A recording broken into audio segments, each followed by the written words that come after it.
totoo pa talaga na merong plastic ang gelatin. Dahil doon sa nakita kong isang content, akala ko, akalokohan lang. So, nang sinubukan ko, talagang merong plastic ang gelatin. So, ang plastic bagay nakakasira sa katawan ng tao dahil hindi yan natutunaw. Ngayon, susubukan natin kung talagang totoo na may plastic ang gelatin. Ayan ha. Bago ito ha, walang bukas dalawa yan, dalawang gelatin. Ayan o, nakasil pa yan ha. Bubuksan natin.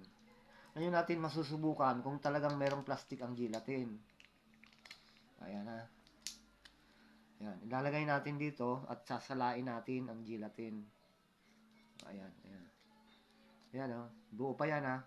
Ayan. Sasalain natin siya, pipigain natin para malis yung katas. Ayan. Pipigain na natin ang pipigain. Ayan. Dito natin masusubukan kung talagang merong plastic ang gelatin. Oh. Ayan o. Di ba merong plastic?